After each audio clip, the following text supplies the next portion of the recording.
señora vicerrectora, señora decana, estimado doctor honoris causa de la Universidad Nacional de Cuyo, doctor Garzón, autoridades universitarias, de la comunidad, miembros de la comunidad universitaria, integrantes de toda la sociedad de Mendoza, invitados especiales.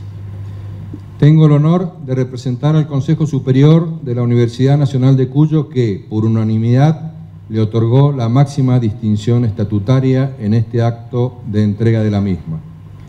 Es esta una oportunidad para hacer algunas reflexiones sobre una temática a la que usted ha dedicado su vida, la cual es la justicia. Aclaro que en mi discurso está escrito con mayúsculas y subrayada. Esta justicia a la que me refiero es derecho y responsabilidad de todos los seres humanos, si bien algunos renuncian voluntariamente a su ejercicio soberano y otros son obligados a ello. En la búsqueda milenaria de este valor, la sociedad ha desarrollado instrumentos específicos para su tutela, especialmente el Poder Judicial, que en el devenir de los últimos tiempos ha tenido momentos memorables, tanto por virtud como por vicio. Nuestra universidad, la más importante del oeste argentino, con 73 años de vida es testigo de ello. Ha sido sede honrosa del primer juicio de lesa humanidad realizado en esta provincia, en San Rafael. Y un hecho muy reciente nos ilumina. Luego de 26 años de litigar contra un intento de usucapión sobre el dominio público del Estado y con la cuesta arriba de sentencia desfavorable en primera instancia y en Cámara, la Corte Suprema de Justicia de la Nación reconoció la imprescriptibilidad del dominio público del Estado, dándonos la razón y devolviéndonos confianza en este poder público integrado por profesionales que nosotros tenemos responsabilidad de formar. Pero la justicia de ninguna manera se restringe a la vulneración de los derechos particulares de los ciudadanos y de las instituciones, sino que tiene una dimensión superior que es el derecho de los pueblos. Cuando los gobiernos no se parecen a sus pueblos y dominan los intereses de círculo, sobrevienen los ajustes, la pérdida de los derechos al trabajo decente, a la vivienda propia, a la educación y a la soberanía alimentaria, y el incremento de la xenofobia y la intolerancia a la diversidad. Los pueblos latinoamericanos hemos sufrido estas calamidades y estamos adquiriendo la resistencia genética a la injusticia, y vemos con dolor que en otros países que aparentaban inmunidad a estos males, hoy se vive el mismo proceso con llamativa coincidencia en la hoja de ruta. A nosotros la experiencia nos sirvió para afirmar nuestra identidad, que como decía se ha incorporado genéticamente a nuestro soma. Permítaseme la licencia discursiva de una figura biológica, ya que la ciencia viene descubriendo cada vez más caracteres hereditarios no vinculados al ADN. Nuestra identidad cultural latinoamericana es hereditaria y se porta en la piel, ya que no depende del ADN de nuestros ancestros, sean estos de origen indígena, africano, asiático o europeo. Somos hoy el principio de una raza universal que pretende construir un mundo de paz, solidaridad, trabajo y armonía. Reconociendo en su lucha estas características, es que además de otorgarle el doctorado honoris causa, le brindamos la ciudadanía latinoamericana. Muchas gracias. Buenas noches a todas y a todos. Con la voz un poco cansada, pero no por eso con menos alegría. Y agradecimiento a la Universidad Nacional de Cuyo, en la persona del señor rector, de la señora decana de Ciencias Políticas y Sociales, de la señora vicerrectora y también de todos los decanos y miembros del claustro, y con agradecimiento también a las autoridades presentes y a todos y todas las amigas y amigos que hoy se han congregado aquí, especialmente a la representación de Madres de Plaza de Mayo.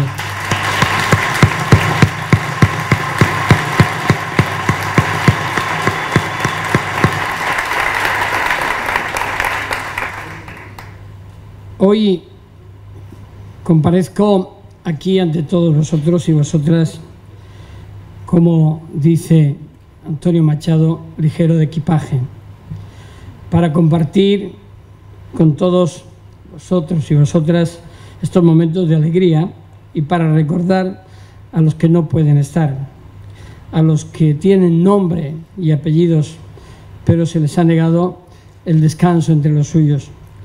Y comparezco también humilde a recoger un premio, un honor, que la Universidad Nacional de Cuyo, en un país, Argentina, que me ha acogido como uno más y que me ha conferido por unos méritos que se reconocen en mi trabajo.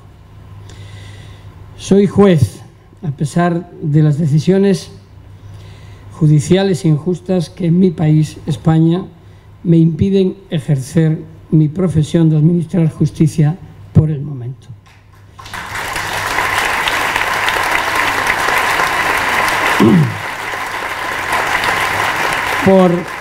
Por querer investigar los crímenes de la dictadura franquista y la corrupción política, me encuentro en esta coyuntura.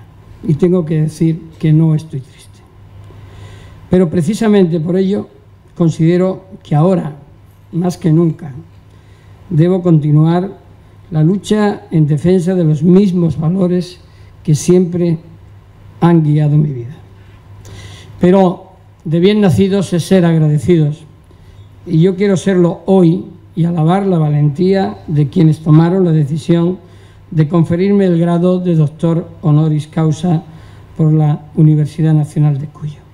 Decisión valiente, porque no se otorga en el momento en el que uno está en la cresta de la ola. Ni siquiera está para muchos, aunque permanece para otros. Y haciendo buena la frase de Séneca de que no nos falta valor para emprender cosas porque sean difíciles, sino que son difíciles porque nos falta valor para emprenderlas. Ese aserto no se ha producido hoy aquí, y la enseñanza del filósofo cordobés quedará para otro momento. Ningún reto es imposible si se afronta con la convicción y la decisión de superar las adversidades que se presenten para alcanzar la meta perseguida. Al fin y al cabo, toda nuestra vida es una continua superación, y en el caso de los funcionarios públicos a cuyo segmento pertenezco, aunque no momentáneamente, es una responsabilidad y una obligación, porque están en juego la defensa y protección de los derechos más elementales de los ciudadanos y las ciudadanas. En este campo debemos construir el presente como base de un futuro sólido y racional, con humanidad y aprendiendo de lo vivido en el pasado. Los traumas que el mundo está sufriendo a causa de la crisis económica no pueden resultar baldíos. La responsabilidad de los que causaron el desastre debe ser exigida para que la sociedad recupere la confianza y la credibilidad en quienes tan nefastamente la han dirigido. Nada puede ser lo mismo después de esta crisis, ni el capitalismo totalitario que nos diseñan como solución puede ser asumido cuando resultan claros los factores de degeneración del mismo que han causado el mal. La humanidad, decía Isaías Berlin, tiene en sus manos las piezas dispersas del rompecabezas para comprobar si es capaz de ordenar las mismas. De hacerlo o fracasar va a depender que hallemos la verdad, la virtud y la felicidad. Este proyecto de construir un mundo más justo y solidario, superador del pragmatismo económico de los operadores económicos y de los mercados que tanto daño está haciendo, en el que todos deberíamos de estar implicados, debe partir de, y vuelvo a citar a Isaías Berlin, de unos valores basados en las viejas normas universales que diferenciaban a los hombres civilizados de los bárbaros, aquellos aunque fueran torpes y estos aunque fueran inteligentes. Esos valores que proclaman la ética de la responsabilidad, de la que hablara Max Weber, frente a la arbitrariedad y el nepotismo, sea cual fuere el sector frente al que se produzca.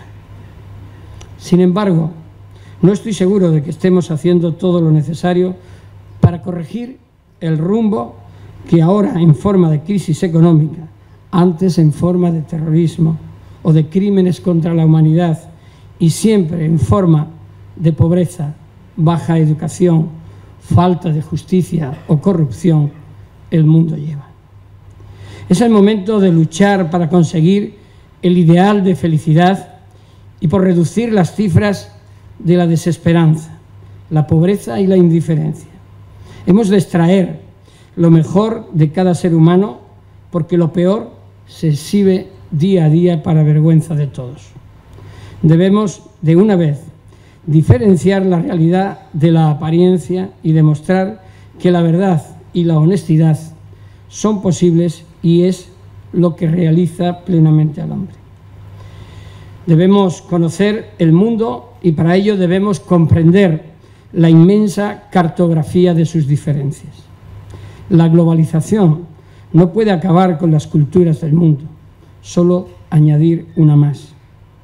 La base de esta cultura global es el pluralismo, como valor que abarca a todos los demás y que nos conducirá a una unidad diversa.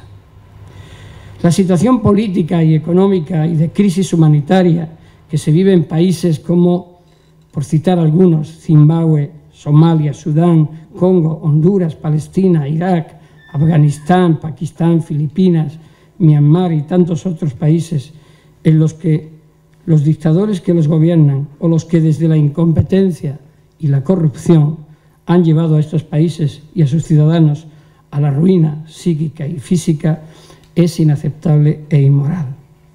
Porque la solución de estos problemas no depende de la fuerza de la naturaleza, sino de la acción de los gobernantes y de los dirigentes que en muchas ocasiones también han propiciado dicha situación. Igualmente es cierto que cada vez resulta más frecuente ver a muchos que, ostentando el poder, lo usan en provecho propio.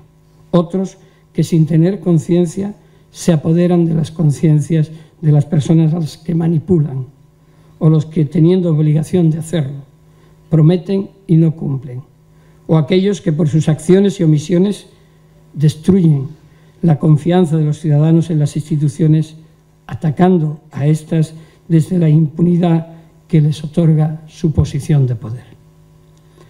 Frente a estas realidades, solo una postura firme y decidida, incluso intransigente, frente a los fenómenos que propician este tipo de hechos es imprescindible y urgente.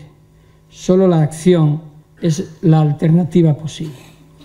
Por ello, queridos amigas y amigos, la lucha contra la corrupción a todos los niveles es uno de los caminos más importantes para regenerar la credibilidad de los ciudadanos en la política, en el sistema de partidos y en el propio sistema económico en una democracia.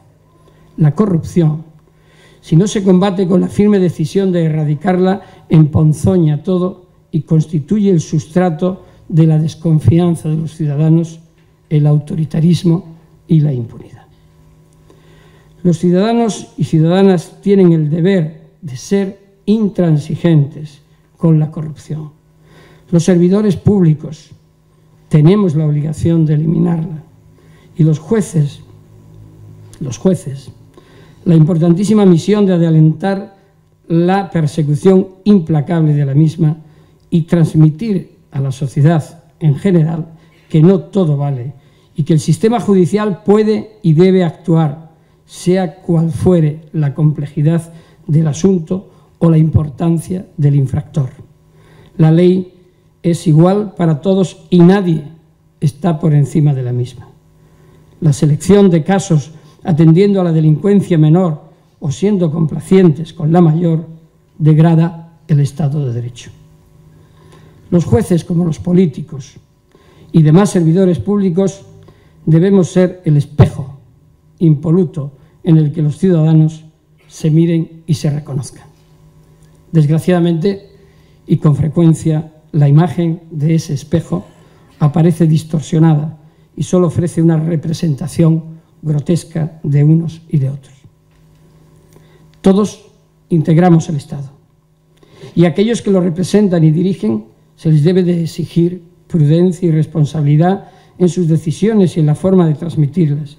Con demasiada frecuencia y gratuidad impropias de la posición que ocupan o por intereses privados o partidistas o incluso simplemente mediáticos, algunos ponen en tela de juicio los principios del Estado, socavando los pilares básicos sobre los que se sustenta.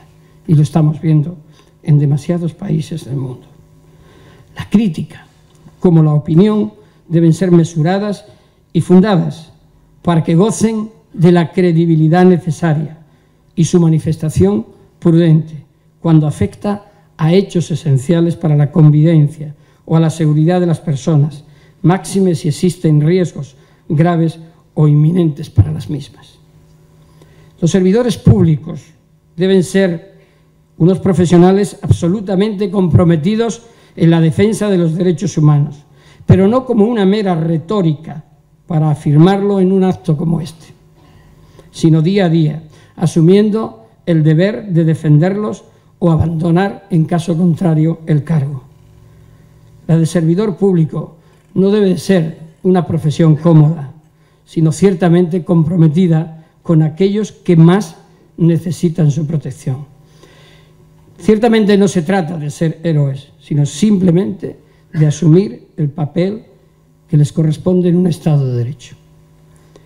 Si una conciencia jurídica legítima conlleva un nivel de exigencia ética creciente, se debe concluir que frente a la pasividad de quienes teniendo obligación de actuar no lo hacen, deben ser superados y separados no solo por su ineficacia, sino también por haber adoptado una postura indiferente en vez de protectora de las víctimas.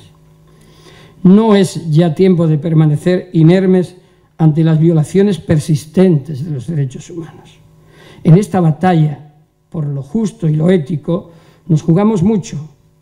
La práctica de una justicia universalmente válida puede y debe eliminar toda sombra de impunidad allá donde se produzca el ataque y conseguir con ello que su aplicación ennoblezca cada vez más al ser humano. La presencia de un derecho común universalmente compartido, plasmado en el principio de jurisdicción universal, significa la lucha sin descanso por la libertad y la dignidad del hombre. Y la mejor defensa frente a cualquier ataque que la comunidad internacional sufre en forma de genocidio, guerra o lesa humanidad es la respuesta universal contra quienes propician y ejecutan el ataque. Argentina viene dando un magno ejemplo desde 2003 en este complejo campo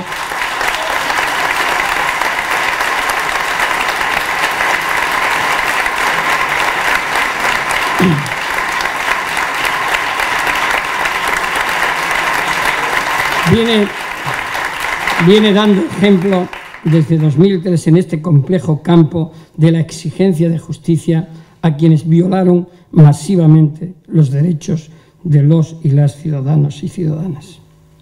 La percepción de que no existen fronteras para la lucha contra la impunidad contribuye a dar mayor seguridad a los ciudadanos y a que desaparezcan los Guantánamos del mundo. Esa es la finalidad de organismos como la Corte Penal Internacional y de la Justicia Penal Universal. El único lenguaje común en el mundo es el de los derechos humanos y su defensa, la patria irrenunciable donde debemos encontrarnos todos. Si esto es así, como lo es, deberíamos preguntarnos por qué razones hoy día, y mi país, España, ha sido el último país en sumarse a la iniciativa, se trata de reducir extraordinariamente el ámbito de aplicación de aquel principio de jurisdicción universal. Es triste que mi país, que en un momento fue paladín en la aplicación de la justicia penal universal y en la lucha contra la impunidad, ocupando un lugar de respeto y reconocimiento en el mundo, se haya apuntado sin ningún recato, ahora a la restricción, incluso a su desaparición de facto, y lo haga sin debate, sin consulta a ninguno de los mecanismos previstos para ello y aprovechando una ley de oficina judicial cual acción clandestina y nocturna. Se renuncia con ello al papel integrador de la jurisdicción universal y se da preferencia a los intereses económicos, políticos y diplomáticos de los países que a la postre favorecen siempre a los perpetradores. Créanme que como jurista, como juez y como ciudadano siento vergüenza por una decisión que perjudica a las víctimas y favorece a los victimarios. Yo pido perdón a las víctimas, que en estos casos lo somos todos, como parte del género humano, por este nuevo atropello que se ha fraguado para pacificar las conciencias políticas y económicas de muchos, sin que simultáneamente se haya desplegado iniciativa alguna para dotar de mayores garantías o acceso a la justicia por parte de las víctimas. También rindo homenaje a los defensores de derechos humanos que se juegan su seguridad, como el caso en Mendoza de Diego Lavado y otros, en forma altruista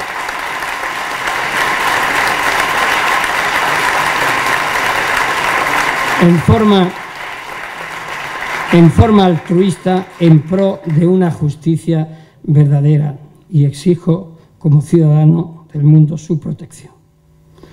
Una vez más, la historia se repite y se acepta con pasmosa indiferencia el destino de miles de víctimas y la falta de sanción para los que las masacraron o desaparecieron. Asumir sin rechistar estas normas y actitudes nos condena y nos degrada frente a quienes, con la dignidad completa, han luchado y seguirán luchando para que el adormecimiento de la sociedad no se produzca, y lo harán dando vueltas, envejecidas, demacradas por el dolor y con sus andares cada vez más lentos, pero no por ello más firmes, a todas las plazas de mayo del mundo, para que no se olviden las atrocidades cometidas y para que nuevamente se les abran las puertas de la justicia allá donde ominosamente se traten de cerrar. Como también lo hacen en Madrid cada jueves las víctimas del franquismo, para vergüenza de todos los que se refugian en su indignidad y el olvido, respecto de los más de 150.000 desaparecidos, ejecutados extrajudicialmente o asesinados durante la dictadura. No será posible la reconciliación en España, mi país, mientras no se reconozcan estos hechos y se reivindique la justicia, la verdad y la reparación de las víctimas. Mientras tanto, seguiremos viviendo los tiempos de la vergüenza y la indiferencia frente a quienes fueron injustamente ejecutados. Y solo la voluntad de unos pocos, en Argentina de nuevo, que exigen justicia a las víctimas franquistas frente a los victimarios, mantiene encendida la llama de la justicia. Gracias por ello, de nuevo, a todos los que están empeñados en que se haga justicia. Queridos amigos y amigas, en nombre de la libertad, a veces se mata, se tortura, se secuestra o se violan masivamente los derechos humanos, y ello a veces se hace desde una legalidad aparente o formal. Frente a estos hechos, es necesario reivindicar la acción de una sociedad comprometida y de un poder judicial independiente que imposibilite cualquier exceso en aras a una malentendida seguridad de los ciudadanos frente a fenómenos como el crimen organizado o el terrorismo. La acción de las organizaciones criminales debe ser combatida con contundencia y eficacia. Permitir que el crimen organizado expanda sus tentáculos no solo perjudica nuestra seguridad, sino que atenta contra las normas del mercado, aparta el control oficial de miles de millones de dólares y perjudica a todos los ciudadanos y países.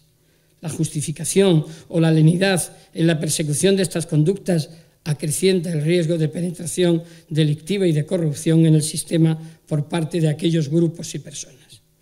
El terrorismo que tanto dolor ha producido en tantas partes del mundo debe ser combatido con toda la fuerza de la ley, pero sin que se dé cobertura a cualquier acción ilegítima por parte del Estado que degenere en un verdadero terrorismo de Estado, como ocurriera en este y en otros muchos países que han sufrido el desgarro del terror durante generaciones.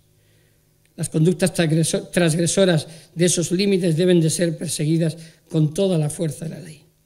Los terroristas, como los genocidas y los demás adictos al fanatismo religioso y a la intolerancia, no tienen más argumentos que la cobardía y la violencia. Borges nos recuerda la historia del caballero a quien, en medio de una discusión teológica, su contrincante le arrojó a la cara un vaso de vino. Sin inmutarse, el agredido replicó: «Esto, señor, es una digresión. Ahora espero su argumento». Hoy día no existe justificación alguna para la práctica de la violencia como arma política. En las sociedades democráticas, la única vía para defender esas ideas es la fuerza de la palabra y el debate. A través de estas, alcanzar la paz en aquellos casos en los que la violencia todavía se ejerce en contra de los ciudadanos. La única paz posible y verdadera es una paz justa, libre y democrática. Demos por ello validez actual a las palabras del padre Juan de Mariana, pronunciados en el lejano siglo XVI, cuando decía: «Bueno es el nombre de la paz, sus frutos gustosos y saludables, pero advertir que bajo el color de la paz no nos hagamos esclavos. A la paz acompaña el respeto y la libertad. La servidumbre es el mayor de los malos y se debe rechazar con todo cuidado con las armas y la vida si fuere necesario». Hoy es un buen día para cimentar la lucha por la libertad y la justicia. Y es que solo en libertad la justicia, la vida y nuestra lucha cobran sentido. El destino no está trazado en las estrellas, lo formamos nosotros día a día. Ni tristezas, ni olvido, ni impunidad, ni justificación. Es preciso vencer el miedo y hacerle frente en cualquier esquina con la mano abierta, el corazón entero y gritando nunca más. Señor Rector, apropiándome de las palabras de Gabriel García Márquez, con toda modestia, pero también con toda determinación del espíritu, propongo que hagamos ahora y aquí el compromiso de cambiar y fabricar un arca de la memoria, capaz de sobrevivir al diluvio atómico que se avecina. Una botella de náufragos siderales arrojados a los océanos del tiempo, para que la nueva humanidad de entonces sepa por nosotros lo que no han de contarle las cucarachas, que aquí existió vida, que en ella prevaleció el sufrimiento y predominó la injusticia, pero también conocimos el amor y hasta fuimos capaces de imaginarnos la felicidad, y que sepa y haga saber por todos los tiempos quiénes fueron los culpables de nuestro desastre y cuán sordos se hicieron nuestros clamores de paz para que ésta fuera la mejor de las vidas posibles, y con qué inventos tan bárbaros y por qué intereses tan mezquinos nos borraron del universo. Señor Rector, con su venia termino, no sin antes agradecer nuevamente el honor conferido por la universidad que usted preside y haciéndolo extensivo a todo el claustro, junto a todos y todas los demás que han hecho posible este homenaje a quien no se lo merece. Queridos amigas y amigos, tenemos la obligación de entregar a nuestros hijos un mundo mejor del que recibimos. Si no lo conseguimos, habremos fracasado. Rindo homenaje a nuestros mayores, a todos los que han luchado y luchan porque la verdad, la justicia y la reparación se impongan frente al olvido, a todos los que en este gran país gritaron nunca más frente al atropello y la impunidad, a todos los que, como en su momento el presidente Néstor Kirchner, también la presidenta Cristina Fernández de Kirchner, los fiscales, los jueces, los luchadores como Juan Gelman, Adolfo Pérez Esquivel, madres y abuelas, hijos de Plaza de Mayo y tantos otros, decidieron un día no ser cómplices de los que pretendían que aquellos derechos desaparecieran y las víctimas quedaran sepultadas en el olvido, como ha ocurrido en otras latitudes. Vosotros, vosotras, sois ejemplos de vida. Fuisteis héroes y heroínas de carne y hueso, y sois puntos de referencia éticos en una sociedad carente de ellos. Ningún esfuerzo es baldío, ninguna acción debe ser despreciada, y frente a la impotencia del fracaso deberemos aplicar la ilusión de lo que nos resta por obtener. Y vosotros, jóvenes, que hoy nos acompañáis, no abandonéis la bandera de la rebeldía y tampoco os durmáis en el lecho de la ignorancia. Vosotros sois los que estáis en condiciones de cambiar el mundo, y hacerlo solo depende de lo que creáis y de que luchéis por ello. Muchísimas gracias.